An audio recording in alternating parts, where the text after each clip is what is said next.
Olá, pessoal, saudações. Meu nome é Alencar. Eu sou estudante do curso de mestrado aqui da UFES, de São Mateus, né? Espírito Santo. Falar um pouquinho com vocês sobre motivação de estudantes, né? Então, a nossa conversa aqui hoje vai ser sobre motivação de estudantes, considerando as possibilidades didáticas, né, dentro do ensino de biologia e ciência, na perspectiva da educação básica. Falar um pouquinho da minha trajetória, né? Eu sou formado em Ciências Biológicas, tenho licenciatura em Ciências Biológicas pela Universidade, pelo Centro Universitário Salesiano de Vitória. Tenho especialização em Saúde, Meio Ambiente e na Educação Básica, no IFES de Vila Velha. Atualmente sou estudante do curso de mestrado, né, como eu acabei de mencionar, da Universidade Federal do Espírito Santo, a UFES, o programa de mestrado em ensino de biologia, né? Já atuei como professor de educação básica, né, nas modalidades da educação infantil, no município de Veracruz, Espírito Santo. Lá também, né, tive a oportunidade de trabalhar com a educação indígena. E hoje eu sou professor de ciência e biologia pela Secretaria Estadual de Educação do Espírito Santo, né, trabalhando aqui no município de Cariacica, também no Espírito Santo. Se a conversa falando de motivação, né, o que a gente, enquanto docente, tem a ver com motivação de estudante, né? Parece aquela frase, frase clichê, né? Que, eu sou professor, não sou psicólogo, eu não sou nada disso, eu não sou assistente social, não sou... Minha função aqui é dar aula, né? Mas não tem como a gente separar, né? Pensar separado a questão da motivação do estudante em relação às metodologias e possibilidades didáticas que a gente pensa, né? Considerando o nosso trabalho aí enquanto professor. Então, eu imagino que um bom professor é aquele que consegue indiretamente, né, motivar o seu estudante através da prática de trabalho, da prática de ensino. E aí, essa motivação pensada nessa perspectiva, ela considera três características que eu acho que são importantes, né, que o professor ele tem que ter, ele tem que cultivar, procurar cultivar, né, para ele conseguir ter sucesso nesse sentido.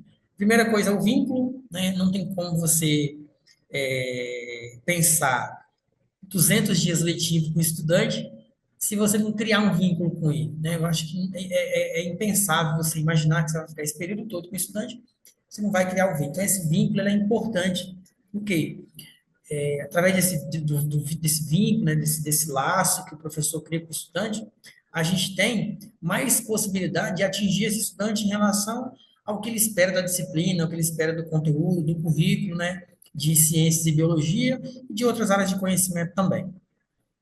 Uma segunda coisa importante, né, não adianta ter vínculo se você não tiver didática, né, se não souber dar uma boa aula. Tem se confundido muito boa aula com dar show na sala de aula, né? Não é nesse sentido, tá? A didática seria no sentido de você conhecer o conteúdo e você compreender as formas como esse conteúdo ele pode ser aplicado na sua realidade de sala de aula, né? Assim, uma sala de aula é diferente da outra sala de aula, então perceber como que um conteúdo ele pode ser aplicado, né, de maneira que o estudante possa entender, que ele possa interagir com aquele conteúdo, que ele possa enxergar aquele conteúdo como tendo alguma relação com a vida dele. E a terceira, né, e não menos importante, é a questão da autoridade. A autoridade aqui é pensada não no sentido do autoritarismo, tá? É mais no sentido de você tem um vínculo com o estudante, você tem uma boa didática, ou seja, se faz ser compreendido, né, se faz com que aquele conteúdo seja, de alguma maneira, minimamente interessante para o estudante, sem perder a autoridade. A autoridade de que, naquele ambiente ali, né, naquele espaço da sala de aula, você é o responsável, né, pelo andamento do processo. Não no sentido diretivo da coisa, né, mas mais no sentido de apoiar, de estar junto, de mediar o processo, né, de fazer com que o aluno perceba que você está ali enquanto de repente, um ponto de apoio entre o conteúdo colocado, o conteúdo curricular colocado, né, e aspectos da vida do estudante, como que esse conteúdo pode ser aplicado na vida dele. A gente sempre escuta nas aulas de ciência, né, mas eu nunca vou usar isso na minha vida, por que que eu estudo isso, né? Então, é mais nesse sentido aí, né? Então, acho que a gente tentar pegar o conteúdo de ensino e trazer ele, né, para uma perspectiva, uma discussão, um debate que envolve algum problema, alguma questão do cotidiano do estudante, eu acho que a gente tem uma possibilidade maior de envolver o estudante e envolver, né, acaba motivando também. O aluno envolvido é um aluno motivado, né? Apresentar para vocês algumas, né, algumas possibilidades de trabalho que envolvem, né, indiretamente ou diretamente essa questão da motivação. Começar pela educação infantil, né? Vocês devem estar se perguntando o que que a educação infantil tem a ver com ensino de ciências e biologia, né? E eu digo que tem tudo a ver, né? Não só ciências e biologia, né? Como todas as áreas de conhecimento aí, né? Todas as disciplinas de conhecimento. A educação infantil, eu atuei na educação infantil por 3 anos, né? Na cidade de Aracruz, eu falei no início da apresentação, e lá eu pude perceber o quanto que essa etapa de ensino é importante e é ao mesmo tempo negligenciada, né?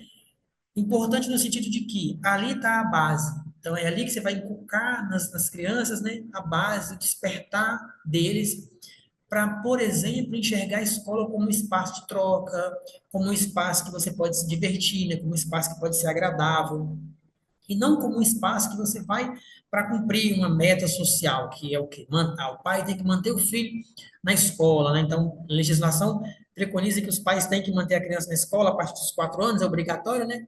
Mas tirar essa ideia de obrigatoriedade, né? Fazer perceber que a escola também pode ser um ambiente legal. E aí, na educação infantil, algumas ações pensadas, elas podem, né, despertar o estudante, né, as crianças, em relação à ciência.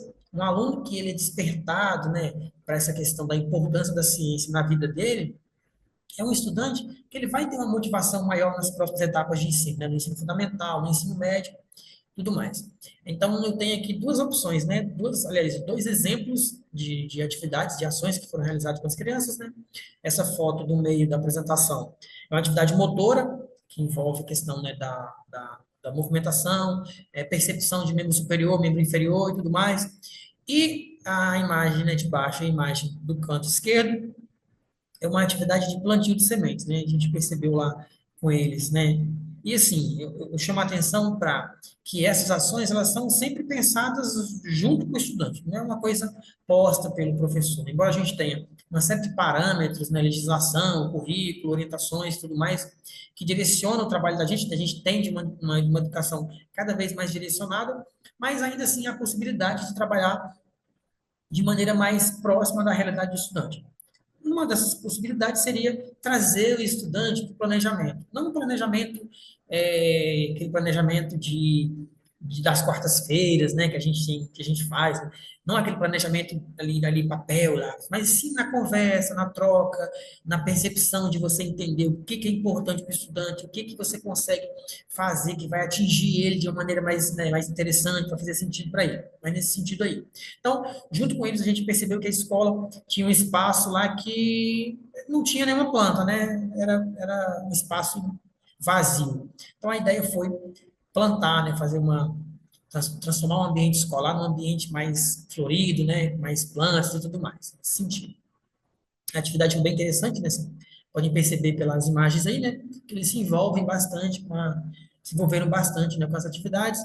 E esse envolvimento acaba tendo um reflexo, né? Eu acho que assim, um reflexo que é quase que obrigatório em relação à motivação, né? O estudante se sente motivado a participar, querer fazer e tudo mais, e com as crianças acho que isso é mais evidente ainda. Aqui eu já, né, passo para o ensino fundamental, tem umas propostas, né, para apresentar também em relação a essa questão. A escola que eu trabalho aqui em Cariacica é uma escola, acho que como boa parte das escolas estaduais, ela não tem tantos recursos no sentido de espaço físico, né? Mas o trabalho ali, o processo de ensino, de aprendizagem, enfim, ele acontece muito restrito à sala de aula. Então, isso acaba desmotivando tanto o estudante, né, quanto o professor também. Dar uma aula de ciências numa sala de aula é diferente de dar uma aula de ciências no ambiente aberto, igual as imagens evidenciam aí, ou no laboratório, numa aula de campo, tudo mais. Então, essa atividade especificamente foi sobre efeito estufa e aquecimento global. O que que eu percebi? Eles não tinham um embasamento teórico que, que permitisse que eles compreendessem os processos no, em relação à perspectiva curricular do oitavo ano, né? Que aí já tem tanto o processo, né, os dois processos, a junção de efeito estufa, aquecimento global, relacionado com os aspectos ambientais da vida da gente. E aí eles tinham dificuldade, né, de compreender essa dinâmica dos gases. Então foi pensada essa atividade aí, né, para eles. A atividade consiste em separar os estudantes em vários grupos, né, e cada grupo ficava com um balão de cor diferente, né? Acabei colocando fotos aí dos balões com as mesmas cores. Mas quem está com balão verde, por exemplo, representa os gases do efeito estufa, né? Dióxido de carbono e tudo mais. Tinham estudantes com balões vermelhos e estudantes com balões azuis. Os balões azuis formavam um círculo, né? E aí esse círculo representava a atmosfera da Terra. Os balões vermelhos representavam a luz e o calor do Sol. Então, foi uma atividade teatral, por assim dizer. Os estudantes com balões vermelhos, né, entravam, passavam pelos estudantes com os balões azuis da atmosfera e saíam de maneira natural, né, mostrando que uma atmosfera que não está poluída, né, por gases de efeito estufa, né, essa dinâmica da luz e calor, ela acontece de maneira natural, né, mantendo a temperatura média do planeta ali. Em seguida, os estudantes que representavam os gases de efeito estufa, eles entrelaçaram as mãos, né, com os estudantes de balões azuis, depois que os estudantes com balão vermelho passavam. Então, tinha né, o círculo azul de atmosfera, os estudantes com balão vermelho entravam, luz e calor entrava, logo em seguida, estudantes com balão verde dos gases vinham, né, entrelaçavam as mãos com os estudantes que representavam a atmosfera, dificultando a saída dos estudantes com balões vermelhos, né, para mostrar para eles que essa prisão dos gases na atmosfera acaba influenciando, né, nas temperaturas médias globais aí. Foi uma atividade bem bacana, né? Assim, a gente percebeu que a compreensão em relação à atividade foi melhor do que quando realizada na sala de aula. E em relação ao interesse deles, né, a motivação deles, foi justamente em participar da atividade. Eu acho que trazer o estudante para participar das atividades acaba motivando eles no sentido de participação. Eu vou usar uma palavra aqui que tem se tornado um pouco clichê, né, pelo menos na educação capixaba, depois da implementação da BNCC, que é a questão do protagonismo, né? Mas, realmente, o estudante ele não é só um mero ouvinte, né? Ele não fica ali sentado na sala de aula de 7 a meio-dia, só escutando. Não, ele participa também, ele faz parte da dinâmica daquele contexto ali. E aí a atividade permitiu isso aí, né? O que acaba influenciando de maneira positiva na motivação deles também. Esse aqui, ainda falando do ensino fundamental, né? É um outro trabalho. Esse aqui, a participação foi mais direta do estudante, né? Que foi a participação do professor aqui foi ínfima, né? A gente foi mais no sentido de orientação, de mediação. Essas fotos representam um projeto que foi realizado na escola no segundo trimestre pelos estudantes. Então, tanto as ações de planejamento, de pesquisa, de definição do que ia ser feito, de construção de modelos, né, e tudo mais, e a apresentação foi realizada toda pelos estudantes. Você pode observar na foto aí, não tem presença de nenhum professor, né? A gente ficou mais só na questão dos registros mesmos, né? Então, desde a etapa de planejamento, por exemplo, essa questão aí, essas imagens evidenciam, por exemplo, né, o estudante aqui no canto superior esquerdo montando um aparato que representa um buraco negro, né, usando uma arma, uma peneira, essas peneiras de obra e tudo mais, né, depois ele costurou um tecido preto, né, enfim, para representar o buraco negro, na verdade, para representar, né, a questão da gravidade, né, da gravidade em relação aos corpos. Aqui na imagem central, você já vê um estudante, né, apresentando, né, a questão da dinâmica dos buracos negros, uma comparação, né, sobre os campos gravitacionais.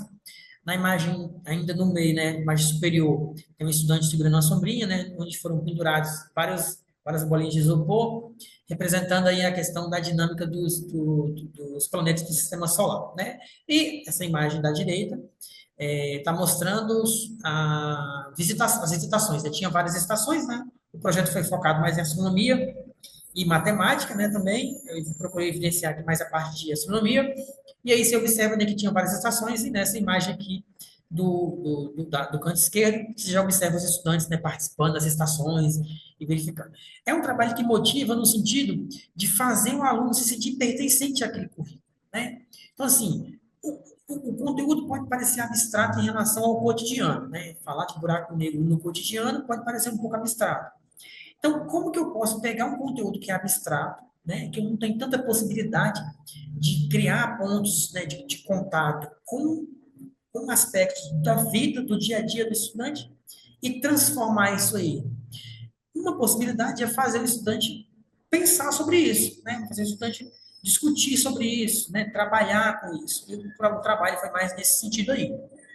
Então, a motivação aqui talvez seja mais no sentido de participar de uma ação coletiva dentro do ensino de biologia e ciências do que o próprio conteúdo em si. O conteúdo aqui, ele ficou em segundo plano, não no sentido de importância, tá? Não é que não é importante trabalhar esse conteúdo, no sentido de que a participação do estudante no processo criativo, no processo de ensino, de aprendizagem, ela também é importante. Nesse caso aqui, a aprendizagem em si foi feito por meio de trocas entre os próprios estudantes, né? Então, lógico, né, a gente teve um trabalho de orientação em relação à delimitação do que ia ser falado, fontes de pesquisa, mas a nossa parte esbarrou aí, né? A partir daí, e aí a gente percebeu o quê? Que a motivação foi desde o início. Então, desde o começo, desde a fase de preparação dos materiais,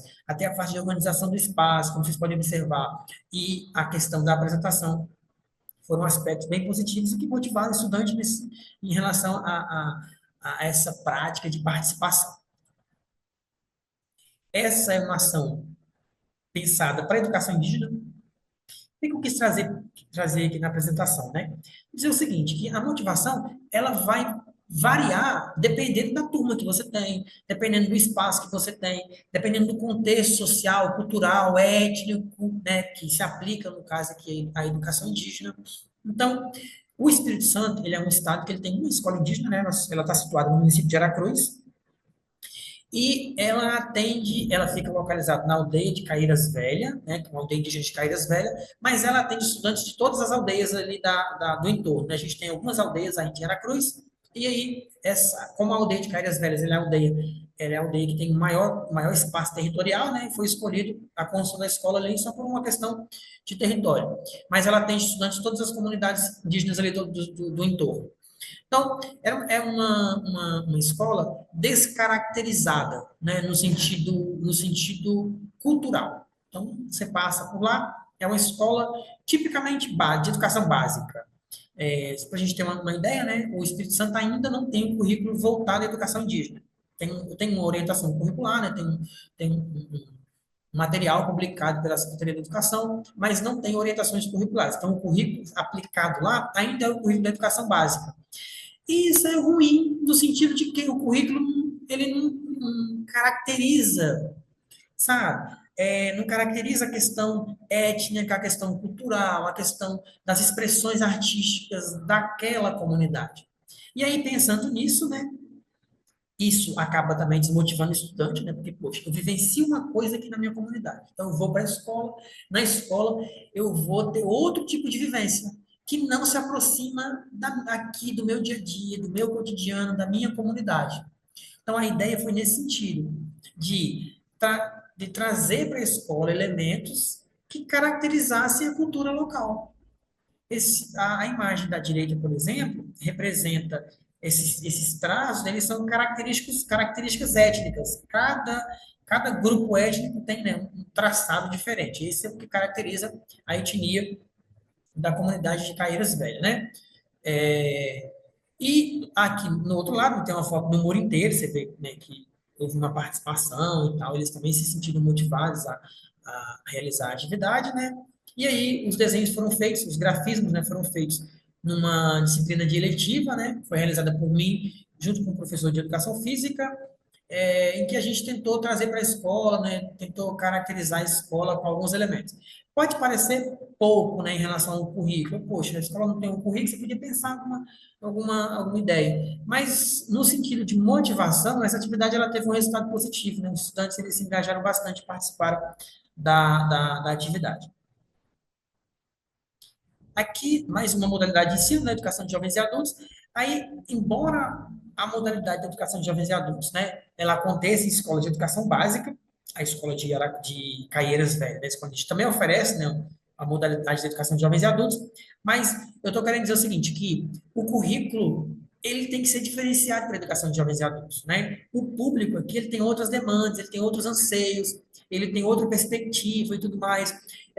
Então, assim, embora você use o currículo base, as ações têm que ser pensadas no sentido mais prático, no sentido de uma didática de manuseio. Então, recortar, pintar, colar, teatro, música, dança, essas ações elas têm um impacto melhor nos estudantes da EJA em relação a motivá-los a estudar, do que na educação básica, né? Então, aqui, não é que a atividade ela vai tirar a importância do conteúdo teórico, mas aqui, se for pensado só o conteúdo teórico, ele não vai atingir, né, os estudantes de maneira tão efetiva a motivá-los a continuar na escola, né, do que atividades mais práticas. Então, nas imagens aí, né, na imagem da esquerda, eu tenho que falar direita e esquerda, tá? Já perceberam, né? Da esquerda, a gente tem uma atividade que foi feita, um herbário com eles sobre plantas medicinais. Então, a escola a gente organizou uma noite de chás, né, com degustação e tudo mais. Tinha um cartaz, né, para evidenciar a planta, como que ela é usada e tudo mais. E, por fim, a gente construiu um herbário, né? Então, aqui também, eles tiveram, o trabalho foi todo realizado pelos estudantes. O professor entrou só como mediador. Eles pesquisaram as plantas, eles buscaram, coletaram as plantas, né? Geralmente, a gente tem muitos quintais urbanos, então, essas pessoas, elas tinham, né, muitos exemplares das espécies botânicas na própria casa, né, ou na casa na casa de parentes, de vizinhos. Essas espécies foram trazidas para a escola, né? Aí teve aquele processo de secagem e tudo mais, para daí ser depositado no herbário, né? Esse herbário depois ficou na escola, né, como material de apoio, caso alguém se interesse, né, caso algum professor, alguma turma se interesse em fazer alguma atividade parecida, semelhante, enfim. A outra atividade é uma atividade genética, né? Uma atividade que fala sobre fenótipo. Então, nessa atividade, a motivação seria um estudante, ele, ele hipoteticamente, né, escolheria um par, que aí seria, que eles iriam fazer? Eles iriam montar qual que seria o fenótipo da criança que nascesse desse par. Então, esse par teve um filho. Como que seria o filho? Então, eles receberam uma atividade, né? Essa atividade é do livro do Amabs e Marco, foi uma atividade que a gente fez no mestrado também, né? Então, usou o Amabs e Marco como referência. E eles tinham que montar o fenótipo da criança, né? Como que seria a criança. Então, eles tinham algumas características fenotípicas, né? Cor do olho, tipo de cabelo e tudo mais, né? Se a orelha tinha um lobo solto, um lobo colado, e tiveram que montar. Então, foi uma atividade bem interessante também, né? Então, acho que essa atividade serviu bastante ao propósito de motivação, que é o que a gente busca, né? Que pelo menos é o que eu busco na minha prática de trabalho aí. Por fim, a gente tem que é, às vezes é complicado pensar, poxa, mas você tem um currículo que precisa ser feito na sala de aula, a gente não tem tempo, a gente tem uma série de questões, né, que não vão de encontro a um trabalho verdadeiramente pensado em atingir o aluno. Porém, a gente tem essas possibilidades, né? A gente pode criar essas possibilidades. Uma delas é em relação à ideia de currículo previsto e currículo estabelecido. Currículo previsto, a orientação curricular, bonitinha, legislação, tá? Que a escola recebe como orientação, que vai nortear o trabalho docente. Mas esse currículo, ele é diferente do currículo estabelecido. O currículo estabelecido, nele, o professor, ele pode pegar essa orientação do currículo previsto, mas adaptar à realidade do estudante. Fazer com que esse conteúdo ele tenha sentido para o estudante. Fazer com que o estudante enxergue naquele conteúdo aspectos do seu dia a dia, para daí o conteúdo, para daí a aula fazer sentido para ele. Uma outra coisa importante, né? Seguinte, isso cria na sala de aula um micro espaço político. Como assim? Um espaço de debate, um espaço de crítica, um espaço de resignificação de ideias. Então, o estudante ele é levado a ser um agente crítico. Então, tá, como que esse conteúdo ele pode ser posto aqui no meu dia a dia, no meu cotidiano? Como que eu posso usar esse conteúdo para melhorar algum aspecto da minha vida, da minha comunidade, da escola? E a ideia seria isso aí, né? Formar sujeitos pensantes e críticos da sua realidade, né? Usando a questão da aprendizagem, da escola, do processo, né, de aprendizagem como um motor para que ele, assim, como um meio, né, não um motor, como um meio para que ele se enxergue enquanto agente responsável, né, pelas mudanças sociais que ele julga ser necessária na sua comunidade, né? Com isso, a gente tem o seguinte, que as limitações, né, da profissão, elas não devem definir nossas ações. Embora a gente viva, né, em ambientes de trabalho que tem uma série de limitações, essas limitações não devem ditar a nossa prática de trabalho.